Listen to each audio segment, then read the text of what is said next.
Hello everybody, welcome to Pre-Church Chat. It's, what's the day today? Sunday. Sunday, the 11th. 11th of October. We got there. Oh, it's autumn, it's dark, everyone's getting miserable, isn't it? So it's 11th of October, my goodness, I can't believe how quickly that's going. The end of 2020 is in sight, I feel. Well, we can only dream. I wonder if people are starting to get ready for Christmas. Is that still a good word or a bad word? Not sure. It's always a good word in my eye, always a good word in my eye. Yeah. If we haven't met before, my name's Ben, I'm one of the leaders here, and this is Natalie, and it's so good to be with you today. We've got about half an hour before church starts, so we're going to have a bit of a chat and help you get to know what's going on in the life of the church and some of the people who come to the church and all that sort of stuff. Yeah, really? It's going to be great. Yeah, do you have a good week? Yeah, it's been a good week. Yeah, I've got 2 weeks to go till half term, so I think any teachers out there probably know the feeling. Actually, probably parents of any children know the feeling of like creeping towards half term, just like desperate for it to arrive. Yeah. But it's been a really good week. Oh, yeah, good. I've watched Social Dilemma this week. Have you seen it? No, I have not seen it yet. So if you've got Netflix, Social Dilemma is one of these documentaries. It's obviously super dramatic in the way they make them. Very dramatic. But you basically finish being like, I'm never going on Facebook or anything ever again. I might not watch it. I'm not sure I can handle not having Simon Benham's prayer cast in the morning. Well, this is it. And actually, it's even like, YouTube. If you're watching on YouTube, basically, according to this documentary, you're really bad. So switch off. You can always go to the church website though, kerith.church, which is always that's good. Yeah, exactly. The Social Dilemma explicitly said that kerith.church was fine, didn't they? Yeah, true. But it's this documentary all about social media and things like that. Fascinating though, if you want to watch it. That was really good. Yeah. Some people had more interesting weeks. Slightly more interesting weeks happened to some people. Congratulations to Sarah and Stephen and Ali and Tom. Two weddings on one day. So cool. It's great. Yeah, congratulations guys. We're really pleased for you and glad you could celebrate in some way. So. Yeah. So Sarah leads our social justice ministries across all of our sites, and Ali is part of our Bracknell evening meeting. So just so good. It's really good. Really cool. So what is going on today? We've got a game. Oh yeah. Okay. So the game last week went down a treat. It did go down really well. With all the music and the worship. You guys were amazing. I would not have guessed it if it had not been in my notes. We did cheat. Yeah, we definitely cheated. So this week's game is, I think, a bit easier. Okay. There's going to be a picture that's going to come up on the screen shortly. And this picture is a mashup of 3 different faces that you may well know. Your job is to find out and let us know in the chat which people is this picture made up of. So let's stick the photo on the screen. So there you go. Good grief. I'm going to just look at the screen because I don't actually know who these people are. If you go sideways, it's easier. I feel like the top half is quite easy. I feel like I've already got that one. Yeah. So there are 3 people in this. We'd love to hear in the chat, who are these 3 people? Gosh. Looks like you, Ben. Brilliant. It was me about half an hour ago. That's before you when I wake woke up in the morning, isn't it? Yeah. When I wake up in the morning. I think two are straightforward. I think there's one that's a bit tricky there. I can't get the eyes. Can't get the eyes. You got okay. I haven't got the mouth either. Let's be honest. I've only got the hair. Okay, so help me out, guys. Put the other 2 in the chat. Answers in the chat. The winner gets nothing except the pride of winning. My gratitude. So, yes, it's great love support. Have a go in the chat with that one. That's really exciting. Okay, we're going to interview someone now. Yeah, we are. I don't know about you guys, but I've just loved hearing from such a wide variety of people in the church. It's been great to get to know some people that maybe you haven't had a chance to connect with before. And we've got the wonderful Esther Carter with us. So, good morning, Esther. Hi, Esther. Thank you for joining us today. Oh, thank you for having me. How are you doing? Introduce yourself. Tell us a little bit about you. Well, this is more nerve-wracking than a Wednesday, let's put it that way. So yeah, I'm Esther. I'm married to a wonderful husband called Simon, and we've got a 9-year-old daughter called Abby.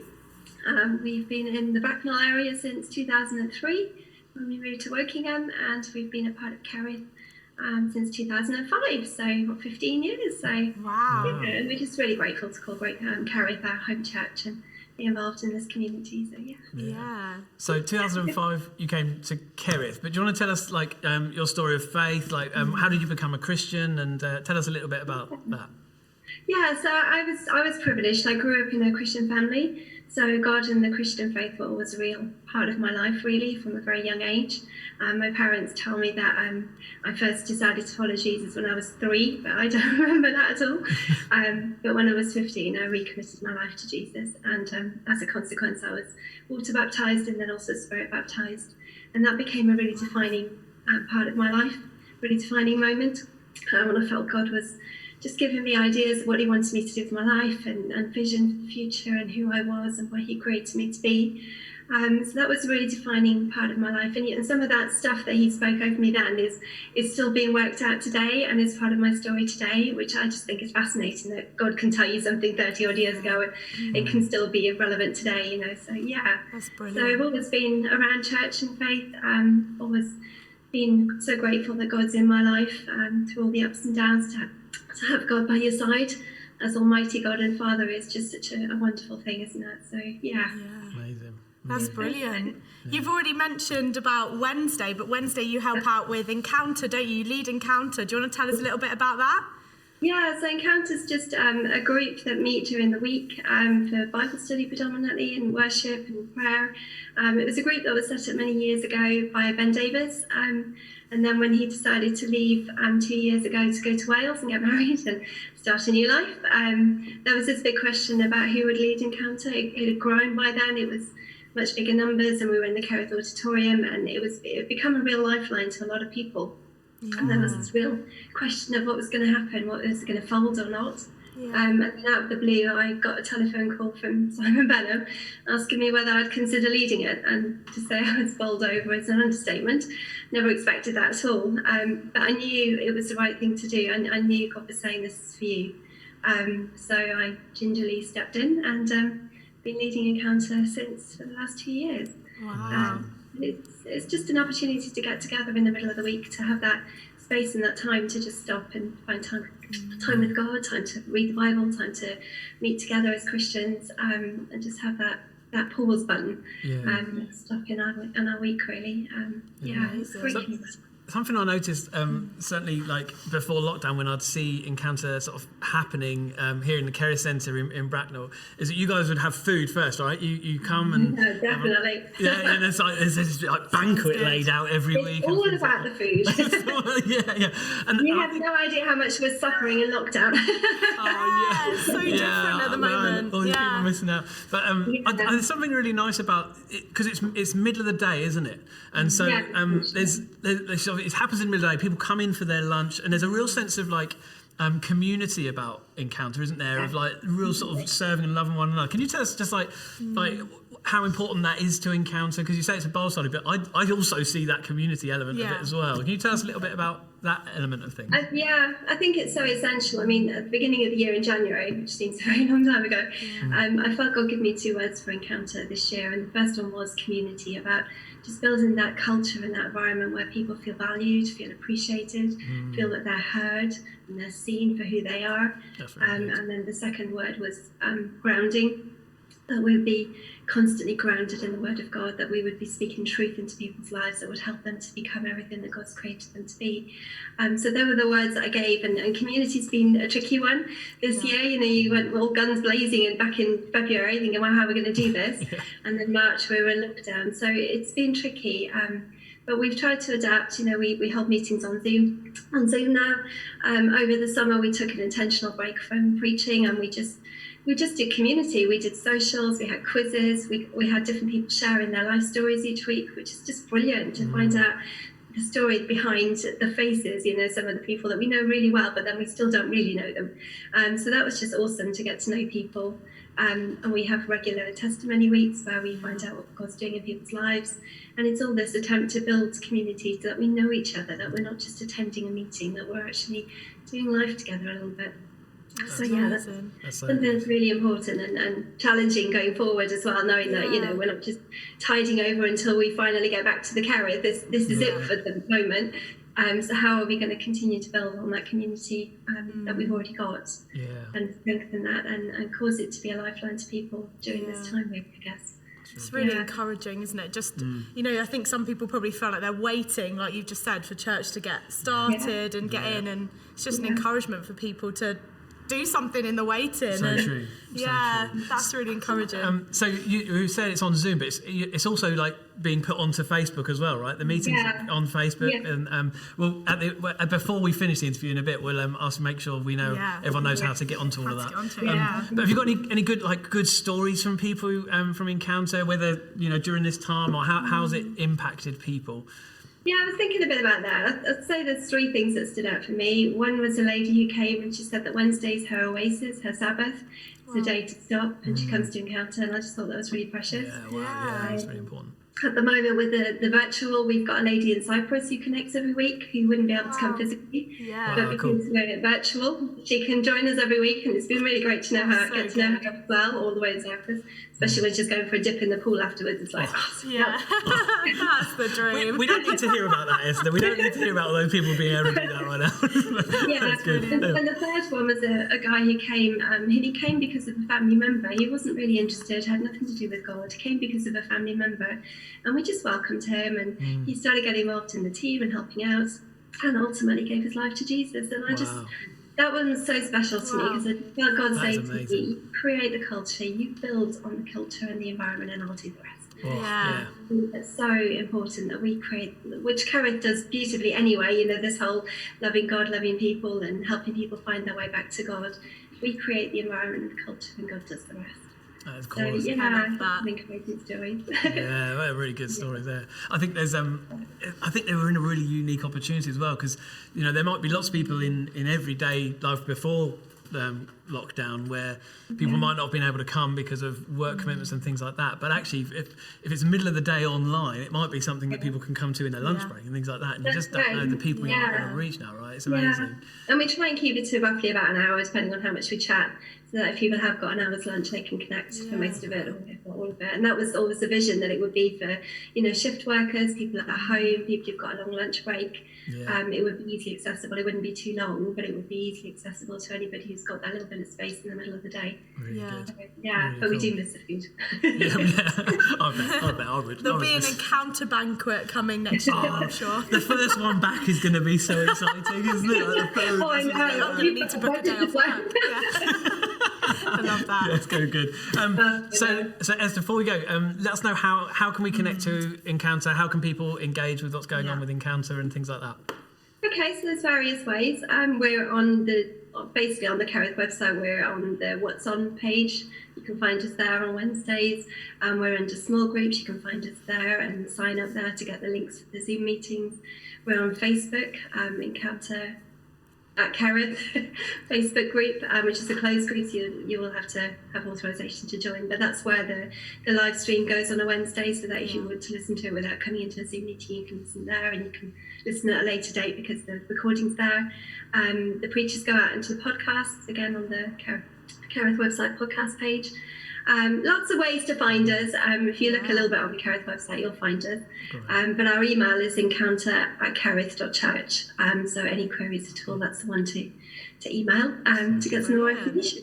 Great. And we'd love to have more people join us. It's exciting what God's doing. Well, thank you so much for you and all your team that put it together and share that with the churches. We're so grateful for what you're doing. Thank you. Enjoy the rest of your Sunday. Thank you for having me. Thanks very much. Have a good Sunday. All right, take care. Speak to you soon. Cheers. Bye.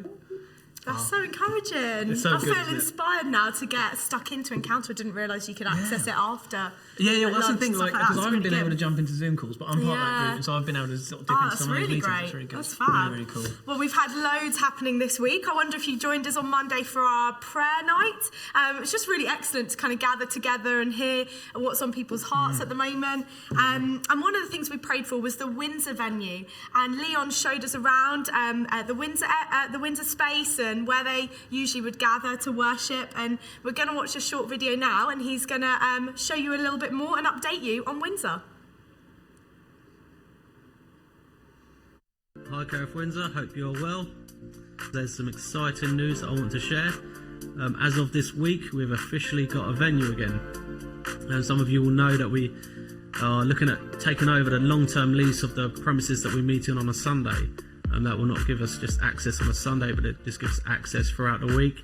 And it'll also give us access not just to the space that we use on a Sunday, but to lots of other warehouse space and office space as well. So that long-term lease is still going through, so please continue to pray about that. But until that long-term lease is secured, we have signed a short-term lease. So we have officially got a venue again. Okay, so this is the space that we use for a Sunday. Some of you will be familiar with this. Yeah, that's a platform up there where we worship team and we speak from, and this is the space. At the moment there's a dance studio that we're subletting it to, so they're coming in here during the week at the moment. And then out here is where we meet for a coffee on a Sunday morning. This is a nice little space for us just to build community, get to know one another. So we've purchased those tables as well. There's some office space that we have also taken over. So normally we have our kids work on the other side of the road at the Gospel Hall. But there's some office spaces in this premises now that we can actually use. This is another warehouse space out here that we're going to look at getting obviously tidied up, getting some temporary floor put down. Some of this stuff still needs to go, but this is a great space here for another big space for our kids work, or maybe some social justice ministries. There's an office space out here. Again, it's going to be another space for our kids on a Sunday. We can split the ages up. So there's another space there. And some of you will know that our kids' work is normally on the other side of the road at the Gospel Hall. So it's going to be great not having to have our kids across that busy road on a Sunday morning, and they can just stay over here with the adults meeting. So we're going to be looking to sign a long-term lease and a 5-year lease, so please keep praying for that. Just believe God's put us here really just to bless this community, We just show the love of Christ in practical ways, and just having our own premises, we can look to start doing a lot of the stuff that we do over in Bracknell. And that's the vision, that we'd be a church that if we wasn't here, the community would really feel it. So please keep praying that the long-term lease goes through. Watch your space, and I will let you know any more updates along the way. So it's good to catch up, and I'll speak to you soon. That's so good to hear from Leon Johnson as Windsor site pastor there on the Windsor venue. What a hero. Yeah, what a hero. It's looking so good. Well, actually, it will look really good. It looks a little bit messy. It's really exciting to see it grow, though. Amazing. So much space to grow into. Yeah, and those kids' rooms and everything else. So let's keep praying that we can not just have this short-term lease, but a long-term lease as well. So we prayed for that on Monday night, if you're there at the prayer meeting. And I prayed for some other stuff as well, sort of to just remind you about, and sort of to stick on your prayer list there. So we're prayed for initiative that we're working through following the Black Lives Movement events that have happened this year about us as a church, and how can we become more inclusive and more diverse as a church. So we prayed for Natalie Matsakaiser, who's going to be sort of helping us as a church to explore that and see what we might be able to do. We also prayed for Christmas. Coming up in the next few weeks, we'll be starting to share our Christmas ideas and plans. So we were praying for our Christmas plans and reach of that, and that God might bless that. And we also prayed for our youth team and all our youth work as well. And I saw the youth pastors from the different sites up there, and we were praying for them. So it was a really good evening to pray together. And we tend to have a prayer meeting every the first Monday night of every month. So the next one will be the really something of November, which is the first Monday in November. Make sure you get that. The second? Yeah, second. Yeah, I'm going to go for the second. It doesn't. Just pick your phone up, look in your calendar. First Monday. It's just Every there. night's a prayer night. Every night's a prayer night. Oh, Callum Field. What a man. It's representing our church for prayer, like strong. Okay, so let's look at the chat, shall we? Yeah, what have you guys been saying? Has anyone guessed the faces yet? I think, like I say, I've got the hair. I have no idea about the other two. Yep, so there's a few people. Not sure at all. Let me tell you some of the wrong answers we've had so far. So it's not Katy Perry. Katy Perry's there. Boris Johnson was in the chat. It's not Boris Johnson. Princess Diana was mentioned. Princess Diana does not feature in this one here. There are some right answers, though, but we aren't going to say the right answers just yet. Okay, now I think I've got two now. I still can't get the chin. Don't know whose chin that belongs to. So whose chin is that? Two of the names have been guessed correctly. There's one still that nobody on neither the church website or YouTube has said correctly yet. Guys, come on. So come on. You've got this. You've got this. We trust you. Also, there's some other stuff going on in the chat. Newlyweds Sarah and Stephen are on chat this morning, so do give them some even more love on the chat because they're there watching. So we love you guys, Mr. and Mrs. Walker. That is commitment. Very cool. That is commitment, isn't it? Heather and I didn't go to church on the morning after our wedding. We stayed. Oh gosh. I'm going to. Let's move on. Quick, Natalie. I don't know where we're going next. I'll take over. You just have a moment, Ben. I have a slurp of coffee while we progress. We'd love to update you on some of the monthly finance figures, actually. And I just love how much we can talk about money as a church. Try and be serious, Ben. Honestly. Sorry. Yes. No, I do love how much we can talk about money as a church. We get to celebrate like the giving as a church. It's not something that we worry about, but something we celebrate. So Ben, do you want to give us some of the monthly figures? So we want to give you a monthly update. So our budget for September was around 90,000. So this is the budget the money that we expected that we would receive. As you can see from the graphic just coming up, we received just under £73,000. So that leaves us around £17,000 under our expected budget. Now that's we don't need to worry about this. Not like that's we're £17,000 in the red in debt or anything like that. We're blessed to be part of a church that's completely debt free. This just simply means that we received around £17,000 less than we expected. Naturally, with a lot of the venue hires stopping over this period of time, actually we've been spending a lot less money as a church. So we're financially in a really great place, and we're just so grateful to everybody who gives into the life of the church, whether occasionally, regularly, whether you tithe or whether you give sacrificially. We're just super grateful for all you give. Do you want to give us the figures for the year so far? The total for the year so far is just over 804,000. And I just think that is an incredible number to celebrate in the middle of 2020 when we've just had so much going on as a church. So why don't we just take a moment, just say thank you to God for the money that he's pouring in. And as Ben said, thank you to everyone that gives, because there's so much going on in church that we can see and that we can't see the impact of where that money's going for the kingdom. So it's just really exciting. Really good. Fab. Yeah. Okay, so should we have another interview? Yes, please. Yeah. So one of the things that came up in the survey when we recently did a church survey, there's quite a few people who were saying, hey, we'd love to sort of have interviews from the elders and get to know some of the elders. So we thought, well, why not get one of them on? So today we've got the privilege of speaking with Duncan and Sharon Klitgaard. So good to see you both. Hi, Duncan, Sharon. Hi. Hello. How are you guys doing? You all right today? Yeah. Good, thanks. Yeah. Good. You were saying to us earlier on that you are looking into your bay window out your house. So there might be people that walk past, look at you staring out of your house window right now. Is that right? Watching. Our neighbour is literally just driving out in her car now, and she's probably wondering why the two of us are sitting in the bay window. I'll just give her a wave. Just wave them off, guys. See you later. That'll be great. That's brilliant. So for those of us who might not know you, people in the church might not have met you before, do you want to tell us a little bit about yourselves and about your family, location, how long you've been part of the church and things like that? Yeah, so we've been married for 34 years. And we've been at Kerith for about 32 years. So, a long time. So pre-children. We've got 3 wonderful grown-up children. Well, I say grown-up, that's debatable. Tom, our eldest, is married to the lovely Charlotte, who's on tech today, which is lovely. Yeah. They have a little boy called Levi, who is just gorgeous. And then our next child down is Becky, and Becky's married to Hudson, that some of you may have seen doing worship at church. And they have just had twins, so they've got twin boys. Yeah. So Levi was born at the beginning of lockdown, and then the twins were born just a few months ago. Yeah. We're looking forward to Christmas now. Oh yeah. Yeah. So, and then our third daughter, Emily, our third child is Emily, and she's in Bristol.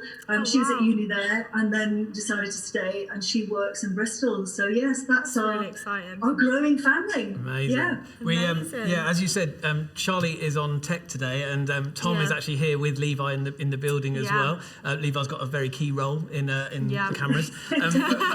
They've requested a question: is who is your favourite child and who is your favourite grandson?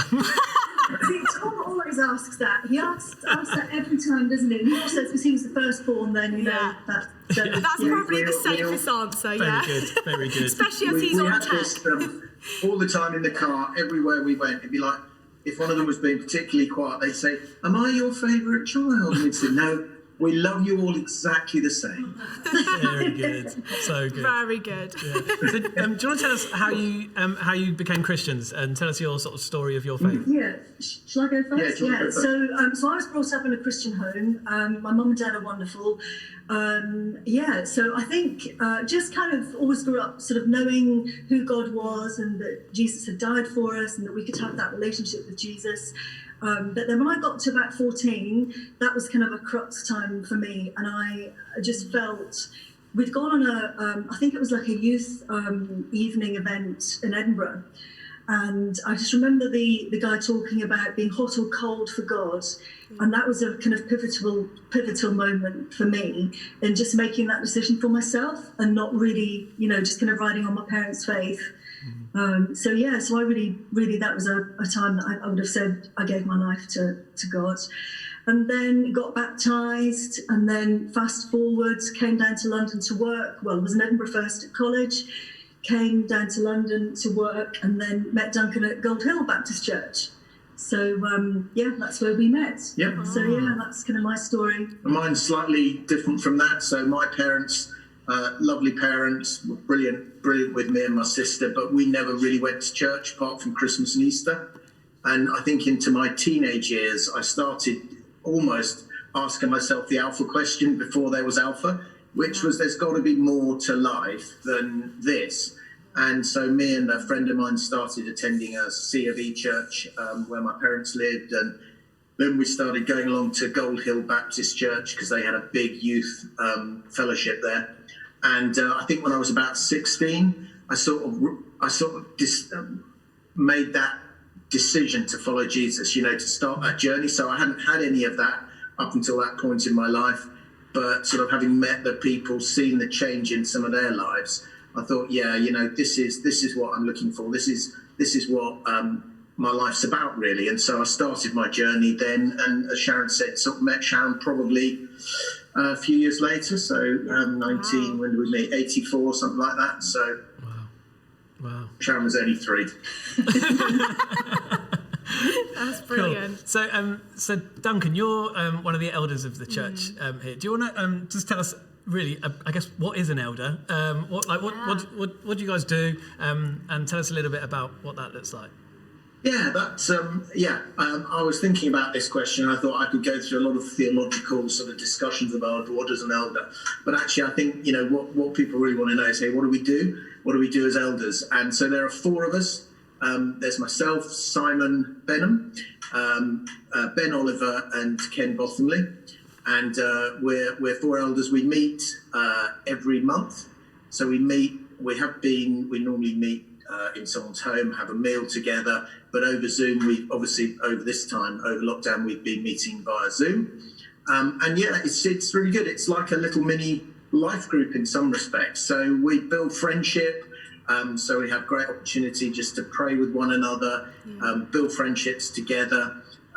We have a little WhatsApp group as well because we're very technically, up there with everything. And obviously we chat through stuff on WhatsApp. So although we might only meet once a month, we do chat through different bits and pieces. So during the elders, we sort of wait on God. We listen to what we believe God's saying for us in terms of the vision for the church, where the church is moving to. We talk about some theological issues that affect the church today. Sort of think through those, pray through those, and stuff like that. There you go. That's a little bit about bore you for too long. You were telling me a story about when you became an elder. Simon gave you a towel. Do you want to explain a bit about that? Yeah, when I became an elder, so that was probably, I think, about 5-6 years ago. One of the things that Simon did, he gave me a towel, and that was really just to signify, just as elders, we're not sort of up there on a pedestal. Hey, look, we're elders. Actually, we're here to serve, and we're here to serve the local church and serve the people. And part of my responsibility as an elder is I have eldership oversight of BV.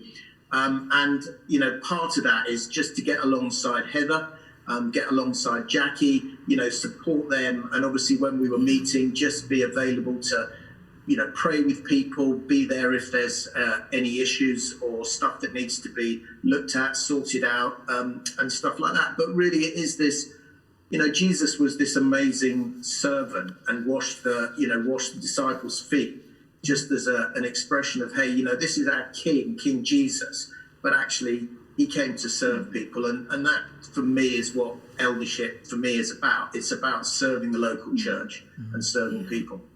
Wow. That's really cool. Yeah, we're so grateful. I think I see it in both of you, the way that you love and serve people so well. Sharon, you're just so, there's just constantly people that I just see that are kind of under your wings, just like that you just sort of just gather, and both of you, we're so grateful for all you give and all you pour into the life of the church and the people at Blackwater Valley, but wider than that, actually, the other sites as well. We're so grateful for what you do. So thanks so much. We're really short on time, so we're going to have to finish it there. But thank you so much for joining us this morning and hearing a little bit about your stories. Yeah. It's been really cool to hear you. Thank you. No problem. See you soon, guys. Chat to you guys soon. Bye. See you. Fab. Well, today we've got Simon Benham preaching, starting a new series called The Engine Room, and we're going to be thinking about prayer. And we've also, I'm quite excited about this, Ben. We've also got a lifetime of prophetic contributions at the end of the meeting. I'm just so excited that we get to use technology for that. Yeah. It's going to be really good. And that'll be really good. So stay tuned for that. The adult meeting is coming up very shortly. Yeah. I feel like before we finish, we need to find out who these people in the chin is annoying me now. A few people saying, is there David Williams in that mashup? No. Marge Simpson? No. I feel like this is going to be no. slightly offensive. True.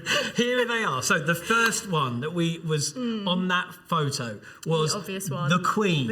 I'd like to think that most people would have got that. The hair is so iconic. That was the first one I got. Iconic Queen. The middle photo was, of course, it wasn't Taylor Swift. That was the bottom one. The bottom one was Taylor Swift, which I think was the hardest one. I couldn't see Taylor Swift. No. I didn't see Taylor Swift in there. I'm quite a fan and I didn't notice that. So, I see. Yeah, well done. Well done if you got that. I'm not sure if anybody, on the church website at least, I don't think anybody got that one in the chat. And then the middle photo was... Esther Carter. Oh, well Esther Carter got it. Well done. Great job. Legend. Great. And the middle one face was Simon Benham, our very own senior pastor. So well done for those of you who got it. Sounds like I love that picture. That picture's brilliant of Simon. I feel like there must be a more modern picture than we have of Simon. Brilliant. So fresh-faced. So fresh-faced. Right, so that's enough for us for a pre-church chat today. Enjoy Kerith Live, the adult meeting, as we go. And we're going to throw to James and Amy